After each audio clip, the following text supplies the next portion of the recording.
All right, guys, and we are live again. We have Ursula Wegrzynowicz from the U.S. Import-Export Bank of the United States joining us today. Guys, I hope we've gotten you excited about all the opportunities that are there for you in the Middle East and North Africa region. We talked about how a lot of the diaspora here in the U.S. are Egyptian and Lebanese, and there's a lot of impact that the diaspora based here in the U.S. can have back home, both investing and starting businesses back home. And so we're going to touch on today all the services that US EXIM Bank provides to people back home and here in the US. And so I'm going to bring Ursula to the stage in just a minute. But guys, if you just finished tuning in to Pitch MENA Live, that was the culmination of 6 weeks. We had a really fun pitch competition that is being called by many people American Idol meets Shark Tank for Middle East and North Africa-based startups. We'll have another third place Deal Zat pitch in a couple weeks. It's going to be kind of like a consolation prize for a third place. We're going to have 2 weeks out on our YouTube channel, another live stream pitch competition. But we have 2 more sessions today, guys. And then we're going to close it out at about 1 p.m. Eastern Standard Time. So right now I'm going to bring Ursula to the stage and we're going to get into her session. Ursula, are you there? I am. Can you hear me? We can hear you, but it looks like your video is cut here off. We go. Perfect. All awesome. right. Great Ursula, how's your morning going? Fantastic. Yeah. Thanks so much for having us today. I'm really excited to be here. Yeah, it's great to have you here. Really excited for this. Really excited for your partnership for this series. People have been loving the podcast. I've had a lot of people reaching out. Of our last episode, we featured the diaspora and how they can have an impact back home. And I think the session that we did together is really impactful. And I think really brings to light a lot of things that are going to get people over the finish line to actually start their business because they know a lot of the credit risk mitigation and financing tools that you provide to U.S. citizens. And we'll get into some of that today. So thanks for being here. So Ursula, why don't we just start off? I want to really dive into like what are some of the most common countries that your clients or you're seeing U.S.-based exporters sell into, in specifically the Middle East region, which we're talking about today.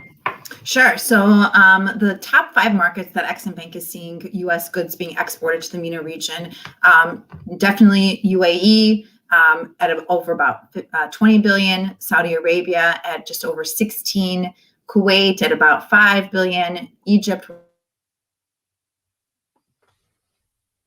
We're seeing so the Gulf Cooperation Council countries take over about 80% of U.S. exports to that region. And the top 2 export destinations for U.S. companies, the United Arab Emirates and the Kingdom of Saudi Arabia, account for about 60% of that total U.S. goods exported to that region, to the MENA region. Yeah. And I think that's as, everyone would expect, like a lot of the region, I mean, especially the GCC region is just super, super oil rich, super high GDP per capita.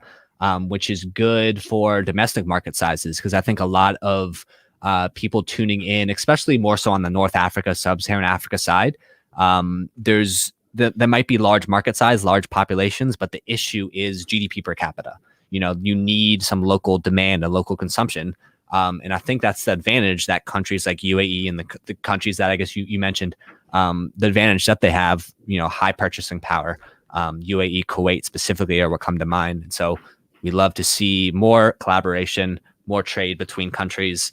There's actually a term I don't think it might have been mentioned on our call, but the term of co-opetition. And it's that we can still compete with each other, but it doesn't have to be a zero-sum game. It can be a rising tide lifts all boats.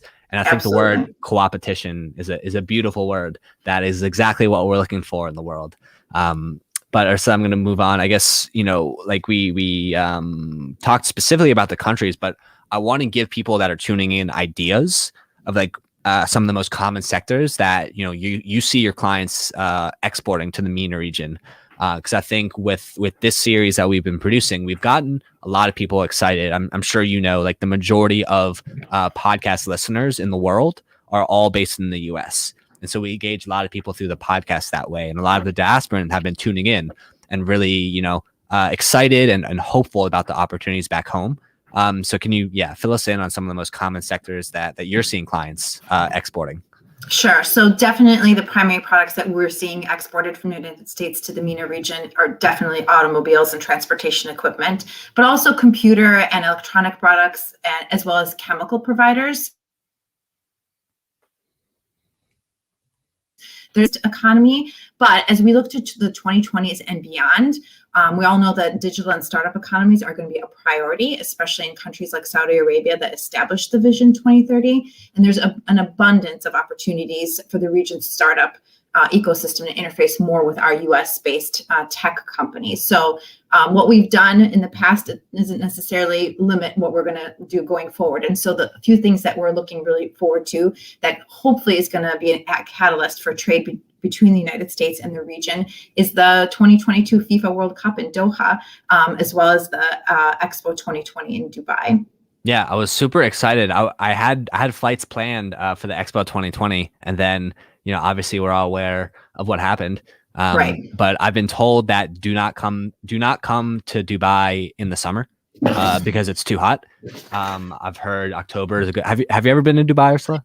I have not, but I have a really good friend who's in the commercial service who's based in Doha right now. So hoping to get out and visit. Yeah. There you go. For the World Cup specifically, or just like? Well, I'm not sure about the World Cup, but so maybe it's a little less crowded, but we'll see. Yeah, that's a good point, I guess. Yeah. So, okay. I definitely want to dive into like some, I guess, more specific details of like some of the services that US EXIM Bank does provide to some of its clients. I know we talked on the podcast specifically about some of the credit risk assurances and some of like the financing options, but I'm kind of open to what you think might be most relevant to discuss today. Just keeping in mind that we have, maybe like diasporans at a super early stage in their journey of starting a business. But I'll kind of hand it off to you. Just like let us fill us in on some of the options that you all provide US-based businesses.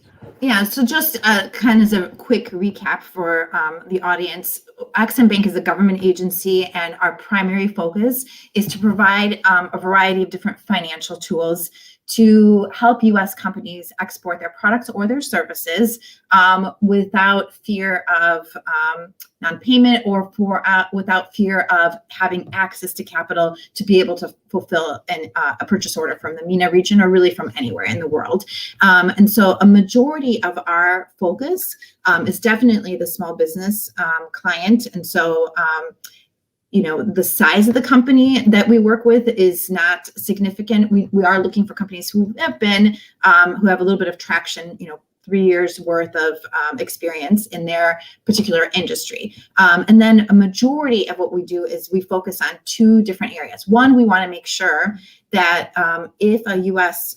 company has an order from the region, for example, that they have access to the capital that they need.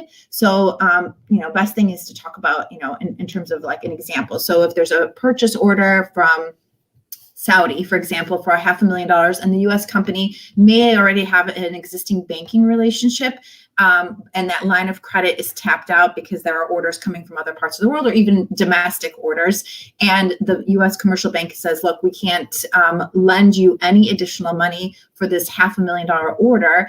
What we do is we partner with U.S. banks and act similarly to what the Small Business Administration does. And we provide a guarantee to that U.S. bank to say, look, ABC company that is now exporting to the MENA region, we a 90% principal and interest guarantee, because we want that U.S. company to have access to capital so they can build, they can buy whatever it is that they need to be able to fulfill that purchase order. And again, we always talk about goods, but we are definitely in support of services as well, so long as they're U.S.-based services, because we're looking at supporting jobs at the end of the day for EXIM Bank. And so that working capital guarantee, we call it, a guarantee really to the bank, but the beneficiary is the U.S. company.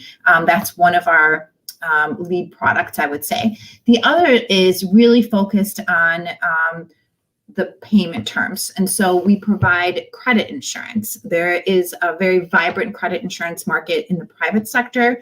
You have providers like AIG, household names Zurich and so forth that are in this space. And then we act as the US government agency providing a similar type service. And where we do well is providing assistance to those companies who maybe are too small to go to an AIG for that type of coverage, or maybe very large transactions, complex.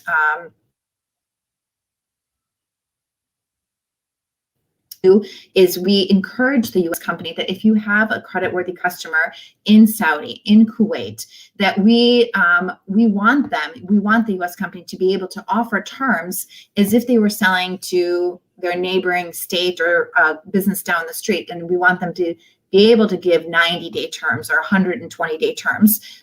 In some cases, if it's a capital good that's being sold and it is the end user who is actually making that purchase, then we would even encourage longer repayment terms. At the end of the day, we want to sort of bridge the gap between that buyer in the MENA region and the US seller. And so what we're doing is providing, again, sort of most definitely an insurance of payment to the US company. And what that insurance then does is, for the US company, one, it gives them the confidence to give those longer repayment terms or maybe give open account terms where they otherwise would not. But the other thing that it does is it then becomes collateral for their line of credit with their commercial banks. Consider that an asset unless there's insurance on it. And so by getting insurance on these receivables for the U.S. companies, that now powers up their line of credit even further. Yeah. And I think that what you mentioned of like the service economy versus the product economy, it's an interesting conversation, especially within the context of tech and startups, because a lot of this digital economy stuff is more so on the service side, where you have a lot of agency models, a lot of freelancing hubs and businesses that are emerging in the region. Now, you mentioned, so the best way for a Middle East and North Africa based business to interface with you all is to essentially find a US based partner. Supplier, probably, yes. Yeah, probably the best way is going to be to talk to their US supplier, whether that, again, goods or services, and sort of mention to them that EXIM Bank, if they're having trouble engaging that U.S. company in terms of negotiating payment terms, oftentimes it's the U.S. reach out to you. So sometimes we're better known outside of the United States. We're working on that. Day in and day out. But the buyer definitely has an interest, one, in partnering with that U.S. company, but also looking for terms, payment terms that are the most viable for them. Got it. And just to be clear, specifically for diasporans who are based in the U.S., do they have to be a U.S. citizen to work with you all, or is it just they have to be an owner in a U.S.-based business? They just have to be an owner, a U.S.-based business. So whether the company is foreign, ultimately what EXIM Bank is looking for is that the product is either made in the United States or the service is being provided by U.S.-based personnel. So the ownership of the company is of less concern to us. We're really looking at creating jobs through these export opportunities, and so that's our real goal. Yeah, and I think it's going to be interesting to see how you're utilized this decade. You mentioned Vision 2030 before, which is Saudi Arabia's kind of very ambitious plan to take all this oil and sovereign wealth and try to diversify it into innovation and tech, kind of whatever that means. And so I think there's still a lot to be seen. I guess, services is kind of like the default, like obvious thing. But in terms of these super high tech innovation, it's going to be interesting to see how the import export dynamic changes as more and more like the digital economy, emerges and becomes exactly. Right. Well, regardless of how it takes off, we're going to be supportive of, again, our U.S.-based businesses, and definitely the U.S. is a service-based economy. When I say service, I include tech in that. To sort of be broad-based. Traditionally, the bank has been very supportive of tangible good exports, but we've definitely made changes to our programs to be accommodating to the tech sector, to the service sector. Yeah, for sure. Cool. So we're going to wrap up soon here. Guys, feel free. I see, I guess, 104 of you tuning on YouTube. Feel free to pop over into Hopin, where you can be more interactive with us. I can see your comments. You guys can network with all the attendees. And so any questions specifically for Ursula, feel free to drop them in there and I can bring them up here on the screen. Ursula, is there anything specific that you wanted to touch on today that we haven't talked about? The only other thing I wanted to touch on is we kind of talked about this a little bit in the podcast about sort of best practices. So from our perspective, working with US exporters, we're really interested in them being engaged, whether they're diasporan-owned businesses or anyone. We really want them to be engaged in the export process. That means making sure that they have relationships with commercial banks that do have international capabilities, making sure that they have an attorney and an accountant who has understanding of international business, certainly in exporting, and that they're engaged also for those companies that are still in the export of actual tangible goods, that they're engaging with a freight forwarder, because U.S. companies laid back in terms of processes, especially when it's the buyer that's reaching out and trying to engage the U.S. company. And it is in the U.S. company's best interest to become engaged in the export process and getting to know this. And it sometimes is a little bit overwhelming, but that's why we're also here. US EXIM Bank is also, in many cases, first of all, we're all over the United States. I have colleagues, I'm based out of Chicago, but I have colleagues all over the United States. And a lot of times we're co-located with the US Department of Commerce, as well as with the Small Business Administration. So we have services to help the U.S. company in terms of, introducing them to commerce, to help them do due diligence on that foreign partner, or find, other markets for their products and services. And then we will engage the Small Business Administration when there's a need, specifically that maybe we can't fulfill. The bottom line is that we're all connected. We understand each other's services to the U.S. exporting community. And also in many markets, there are state, local,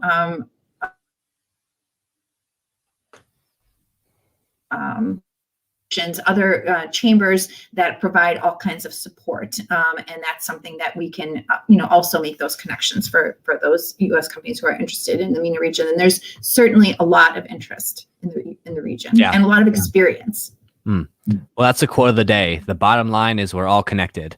Right. That's the quote of the day. That's the quote of the year. And that's the point of our series, guys. We are a global ecosystem, one global ecosystem.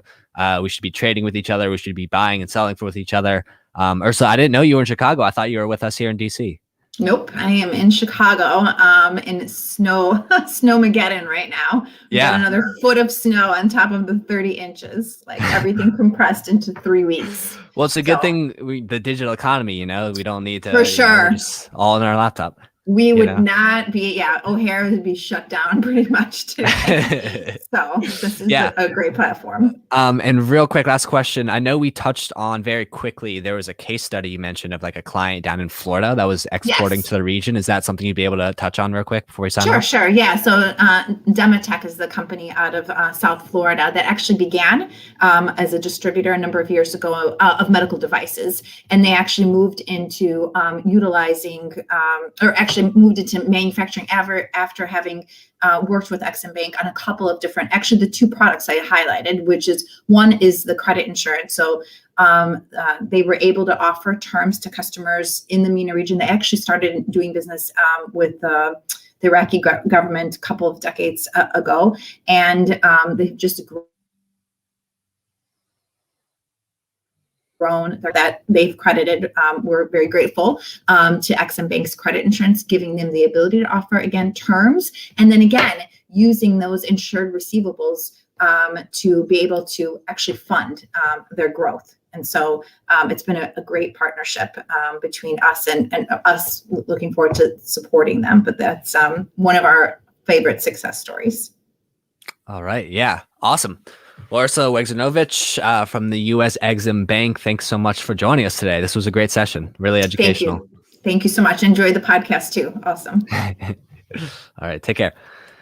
All right, guys. So we are almost done wrapping up today. In about 10 minutes, we're going to kick off with our final panel of the day, which is a very important topic which we touched on during the podcast series and which we touched on during Pitch MENA Live, which is what is the role for women leadership in the region moving forward.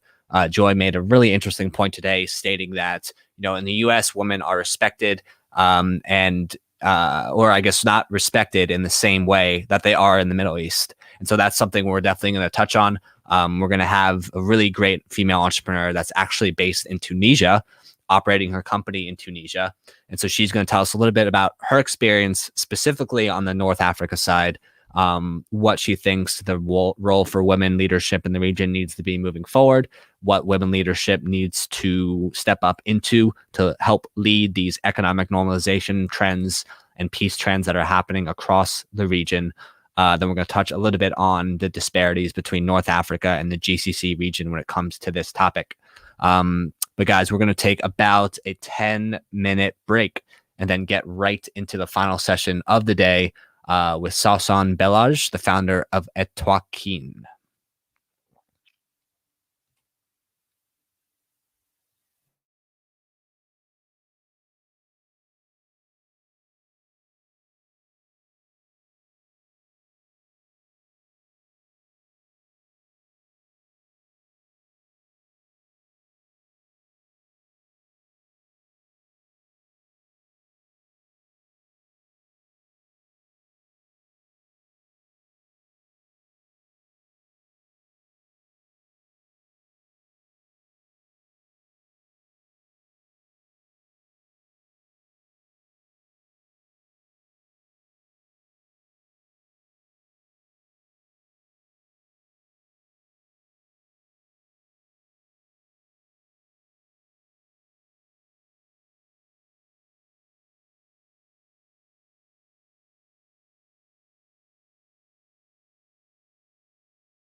All right, guys, welcome back. Welcome back. We have the next and final session of the day starting in about 5 minutes. We're going to have a seriously talented female entrepreneur from Tunisia joining us. We're going to have a candid conversation about women leadership in the region, specifically the differences between what it's like to be a woman leader in the North Africa environment, the GCC environment, the Levant, and the Israeli environment. So we're going to have a great conversation, and we're going to kick things off in about 5 minutes. And if you guys are just tuning in for the first time, this is the culmination of 6 weeks. We had a fantastic 6-episode podcast narrative miniseries that dives deep into specific themes and relevant headlines in the Middle East and North Africa tech and innovation economy.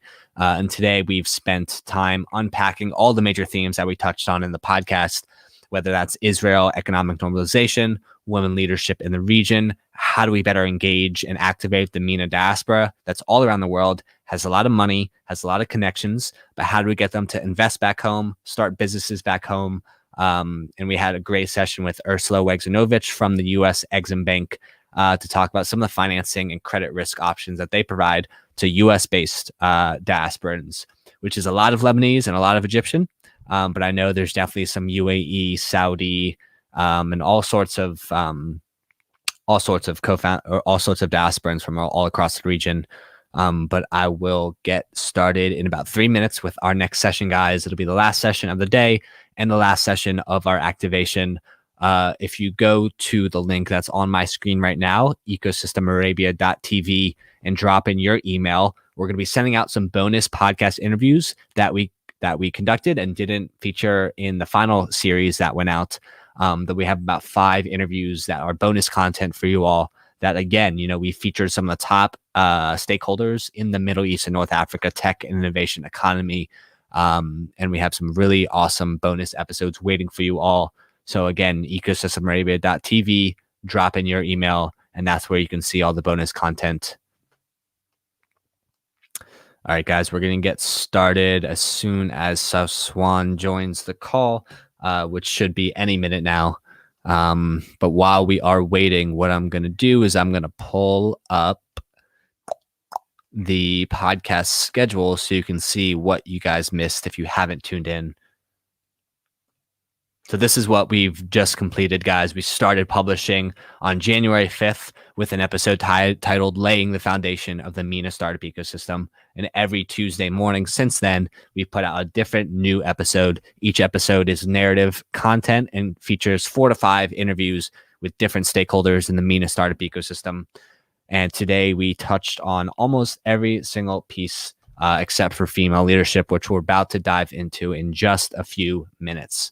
If you go to your favorite podcast app, whatever that is, and search for the Global Startup Movement, you could subscribe, and that's YouTube, Apple Podcasts, Spotify, really wherever you get your podcasts is where you can tune in to our series and learn more about what comes next after this series. I'm definitely going to be taking a break for the rest of this week, probably taking a nap this afternoon since I was up. These Dubai time zone calls are really something, guys. All right, so we're going to get into things in about 2 minutes here.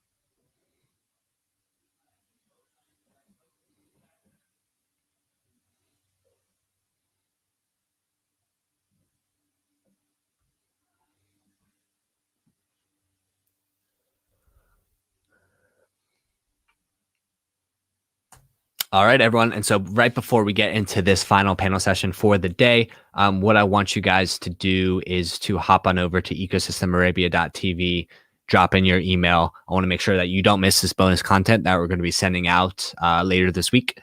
It's going to be some really good stuff. We have 5 interviews with different leaders, stakeholders, investors, ecosystem builders, all the things going to be featured in these bonus episodes. So drop in your email, and you'll also get pinged whenever we announce our next series, which is probably going to be later in Q2. But we're going to do another 6-episode podcast series, 16 startup live stream pitch competition, and both of these will culminate in a final virtual summit format, just like today. It's going to be a lot of fun, guys. All right.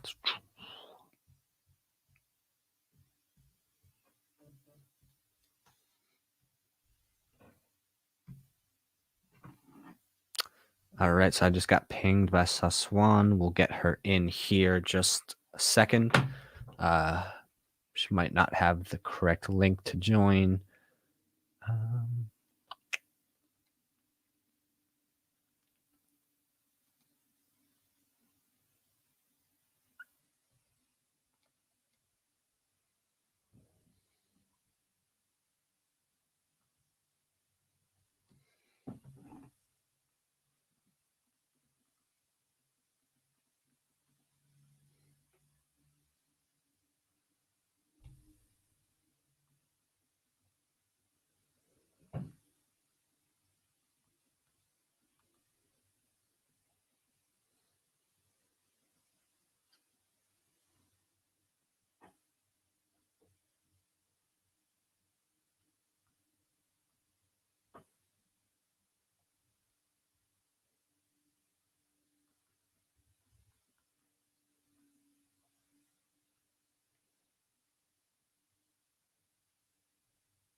All right, guys. So we are going to get started right away. All right. So I see about 175 of you over on YouTube. Feel free, again, hop over into Hopin, which is our virtual event software platform that we're using to facilitate all the networking for this. But right now, we're about to get into the final panel of the day, which is maybe the most important panel. And we're going to be discussing women leadership in the MENA region, something that we touched on in episode 4 of our podcast series. With the amazing Joy Ashlani from Fetcher and Viola Llewellyn from Ovamba, who touched on women leadership in Sub-Saharan Africa, North Africa, Gulf, and the Levant region. And we're going to be discussing specifically the North Africa region today with a fantastic guest that I'm going to bring onto the screen right now. Sawsan, welcome.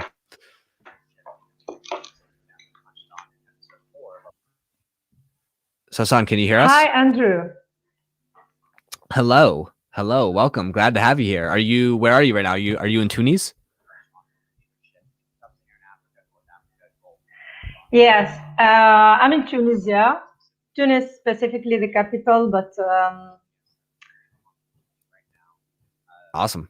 I'm hearing you right now. There is a recording, so Okay. Is there a delay? Can you hear me here? Is there another screen you have open? Yes, there is a delay. Okay, so I would say, yeah, close all screens except this one here. Okay. So that's what I did right now. Cool.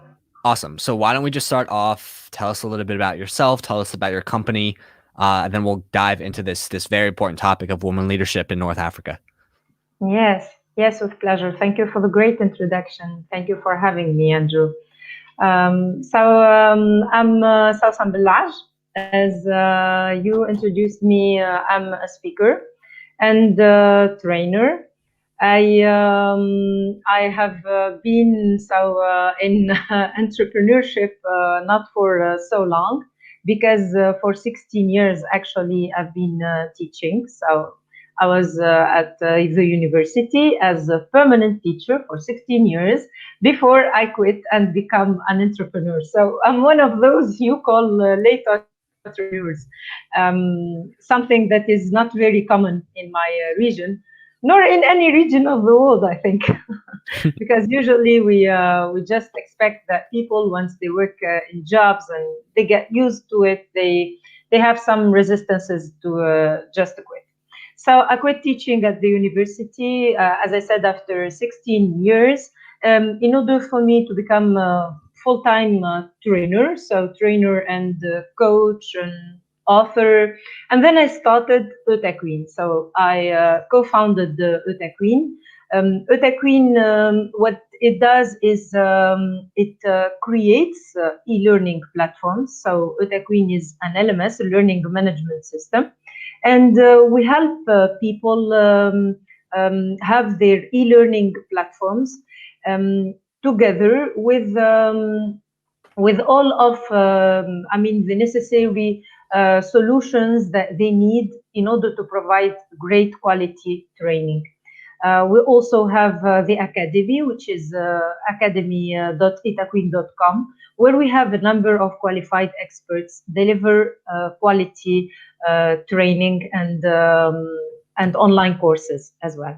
So I help them create their online courses as an instructional designer, apart from doing training. And I'm happy to be part of your community and to be with you today to talk about my experience. Yeah, well, I'm super happy to have you here today, and I'm super happy that the internet in Tunisia is pretty good. I hear you pretty clearly. We have people from all across the region, Tunisia, Morocco, the Gulf, and sometimes internet is it's hit or miss. I think we've been pretty lucky today, so I'm super grateful for that. But why don't we just dive right into the meat of this topic, women leadership in the region. We touched on it a little bit earlier in the session. I'm not sure if you're familiar with Joy Ashlauni, who's a Dubai-based co-founder of Fetcher. But what she mentioned is because she spent a lot of time both in Silicon Valley and in the GCC region. And what she said was that, the thing about women in Silicon Valley and the GCC, in neither region are they equal. But in the GCC, she tends to feel like women are shown more respect than they are shown on the Silicon Valley side. So I'd be curious just to hear your experience, as a woman leader in Tunisia and North Africa and the Arab world. Where do you feel like we're at in terms of progress, in terms of equality, and just how do you feel that you're treated, in the ecosystem? Yes, that's a very good idea. Let's take it from there. I have heard also Joy when she said this, and I find this is, this might be true actually, because in the MENA region, women do not have equality, and she contended that women have respect. Well, actually, I think that equality now, if somewhere else in the world you have equality but you do not have enough respect, yes, I can understand this very well. But I also think that equality is the basis. It is the basis for anything, for respect and for all of the other great values. Equality is the basis. And when you don't have equality, I would say, what else is there? What else is there? Because you have great, qualified, passionate women, and we all know that. I mean, today women are highly educated and highly qualified, and it is also known that women have this tendency of taking on the emotional charge. So imagine that if at the workplace you have a quality, a highly qualified woman who's going to take on this emotional charge of not being fully recognized for her skills and for her competencies, and then as many people around me, they keep on telling me that some of them are going to find that the colleagues, their male colleagues, are going to take parts in for example, travels which are going to be denied for women.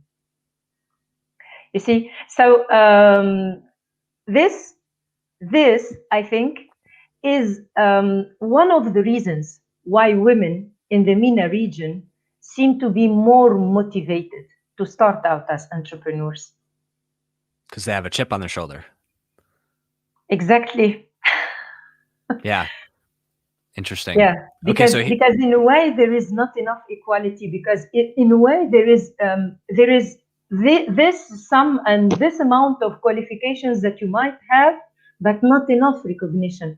You see, and when you do not have enough recognition, you find other people who may be not as qualified as you are, or not as as skilled as you are. Then you don't have the choice. You would either go for it completely, or stay somewhere where you feel frustrated. I have some friends and some of my clients in coaching who was telling me about one day when she was driving to work. She was driving to work, and because of all of the pressure, all of the stress that she accumulated during time because of working in a place where she was not fully recognized for what she was doing. She said that she kept on going to her job and pretending as if nothing was happening, until one day her body refused to take her there. She said, I was sitting in my car and I couldn't take myself to my workplace. So this is why she started a completely new career as an entrepreneur. That's interesting. So here's an interesting angle for you, or a question for you. I feel that women specifically are more empathic, more tend to have higher emotional intelligence than men do. And it seems to me like emotional intelligence, more so than IQ, is what is most important moving forward, especially as technology becomes the thing. IQ isn't that important because we all have the answer to every question, or that we could ever have on our phone. So I guess, how do you feel about that idea of moving forward as equality is achieved? Women might actually have a much higher advantage in the world because they're so much more empathic, intuitive, and are able to pick up emotional cues in a way that the average man, isn't as skilled at. Yes, well, this is a great idea. I think I really relate to this. I relate completely to this. Actually, empathic and givers. Well, it's actually, let's put it clearly. It's not like a battle between men and women at all, but it's just we're trying to present things as why is it really beneficial for a woman to step out as an entrepreneur. So this is how I would rather present the thing. So I think that women are givers. They are naturally givers, but men too are givers. You see, I mean, there is no difference in that. Maybe that women have more empathy.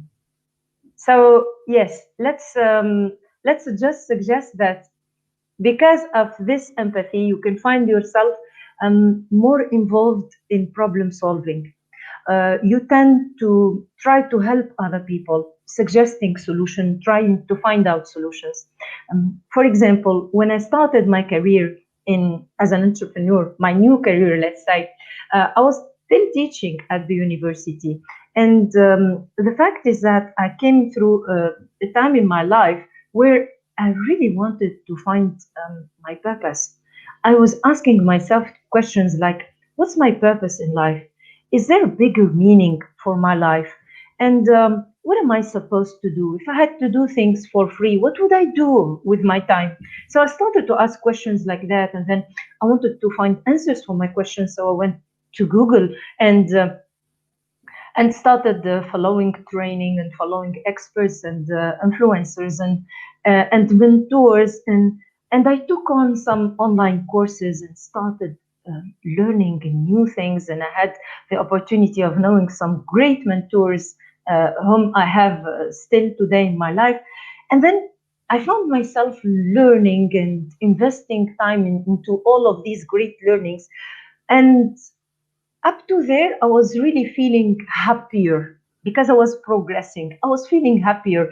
And this feeling, the fact that I felt better made me want to share. So I wanted to share with people around me, and the people around me at that time were the students. So I started sharing my message with the students, like through motivational talks that were mainly addressed to students. And the students they found these really great, and they were talking to each other. So I found myself like going to other places than my own university to talk to students, motivate them. Talk about how they could manage their frustration, stress, etc. And then this led me to speak to some NGOs also. Hey, would you like to come to talk to our members? Okay, let's go. And then these NGOs went to talk to other people in management of organizations and enterprises. So, hey, if you want to talk, if you want to come to talk at our organization, we can pay you some money. Actually, things didn't start like this. They've just started like a passion for learning. I just wanted to learn. So I didn't go for what Warren Buffett says. If you earn more, if you learn more, you earn more. It wasn't really, my goal. My goal was just to learn more. I wanted to learn more. But then I found myself earning more. This is what happened. So I just said to myself, now I find myself with a full schedule with enterprises and training, both face-to-face and online, because I was trying to direct them towards online training. So the third thing I do after learning, sharing, now the third thing I was ready for is going all in. And this is a strategy that I'm very fond of. If you find something in life that you are passionate about, why not? Why don't you go all in? You see, that's what I chose to do, just to go all in. No other alternatives. I just decided to quit teaching because I was ready for a new career, ready to start out something where I felt much more fulfilled. And then when I quit teaching, I became a full-time trainer and seminar leader. And after that, I started, as I was passionate about training, both, as I said, face-to-face and online. I started building Queen. So Queen, I co-founded it with some amazing programmers. And basically, we built Queen so that it can host a series of online courses that were basically going to be my online courses. But then the coronavirus hit. And when the coronavirus hit, as you know, the people that were among the seriously affected by the coronavirus were the consultants and the trainers. So I reached out to some of the trainers around me, people I know, like the experts, and I told them if they were interested to prepare their online courses, and they really, loved the idea. So I helped them create their online courses. And we made all of this available on the Academy, which is the platform that is linked to Utaqueen. So it is academy.utaqueen.com. And we made all of these courses available to people so that the consultants could now, they could provide their online courses in such a difficult and hard year like 2020 was, you have an idea. So this led us now to a completely new perspective, because now the organizations and enterprises that I'm working with started to ask us if it was possible for them to use the LMS, to use the learning management system for their internal use, for their own stuff. So we created instances, we created platforms for them. And then the idea for making Utaqueen become a startup that provides LMS solutions, and having the Academy, which still helps consultants to create and host their online courses. So this is how the idea came. So if you want your initial question, which was about being empathic, is yes, it is in a way was the key to reaching, this step, you see, because it was not planned. This was not like the initial plan. I told you about what was the initial plan, and now we find ourselves serving because there was a problem and we had the tools to solve this problem. This is how it happened. Well, that's a great story. So how long of a process was it from when you first had that spark of wanting to learn until you took that leap? Like how many months or years was that gap for you? It all started in 2014. Okay. Yes. It Interesting. started in 2014. Which also brings up another interesting thing is we've talked about today, and I've been thinking about it a lot. There's a lot of money that's put into, from organizations like the World Bank and the UN into what they call capacity building and what they call educational programs. It's a lot of money that they're putting into this kind of stuff. But I find like most of my friends that are like in sub-Saharan Africa, like they started from scratch. They just, they learned on YouTube. They learned of like, buying online courses, like this capacity building stuff. It eats up so much budget, and like I don't see a lot of like tangible ROI from it.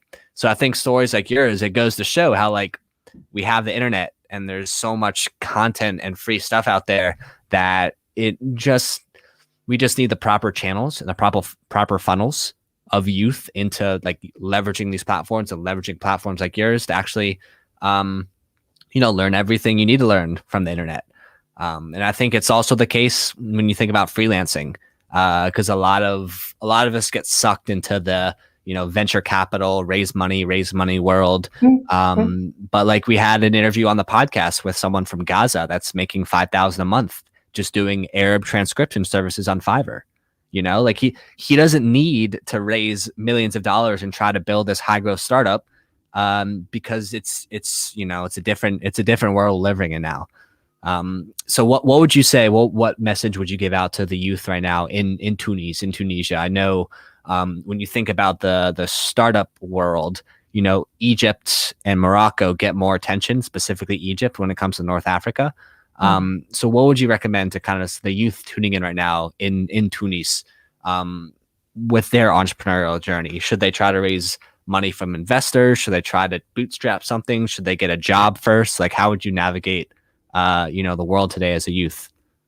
Yeah, actually, I didn't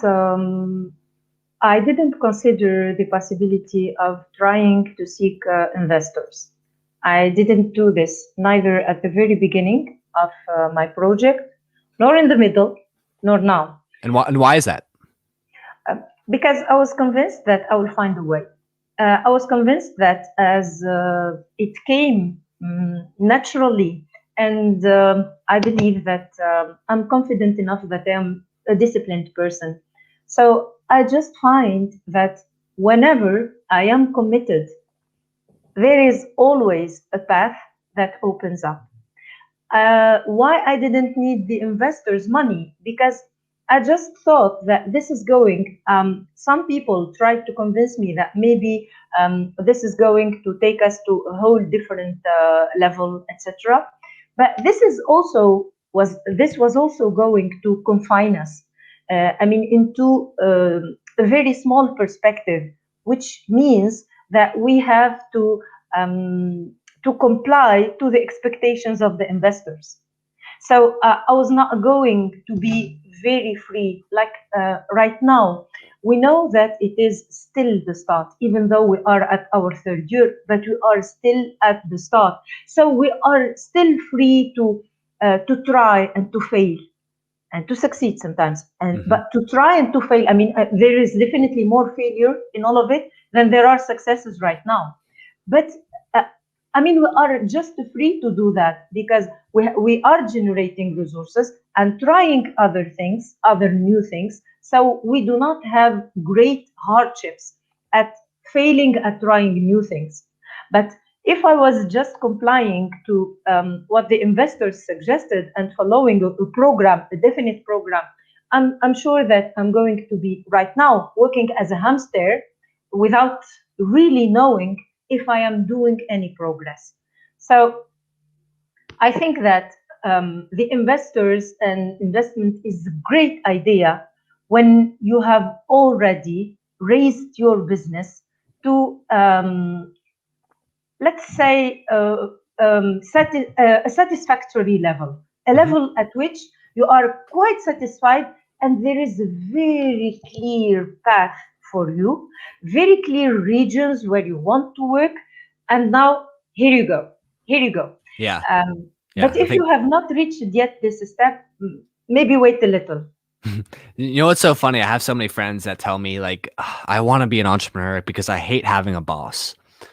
And what I say to them is, well, there's one of two things. It's either, you know, you have multiple bosses because you have many clients. And so now instead of one boss that you report to, if you want to be an entrepreneur, now you have like 10 or maybe 15 bosses and clients that you're super accountable to.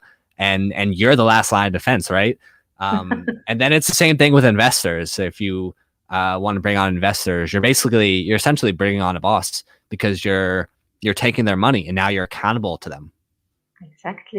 Exactly. Apart from something else that's very important, which is you are never as careful with your money, with your own money, as you'll be with a second party or a third party, because this is not your money. I mean, let's say that you're going to buy a present. If you buy it for a friend using your money, then you're going to take care of the price and also the quality. You'd make sure that this is going to be the best price for the best quality because it's your money. Now, let's suppose that you're going to buy a present for a friend not using your own money. It's not your money. So you would less care about the price now because anyway, it's the money of somebody else, you see. So you would care less about the price and about the quality, not as much as you would care when it is yours.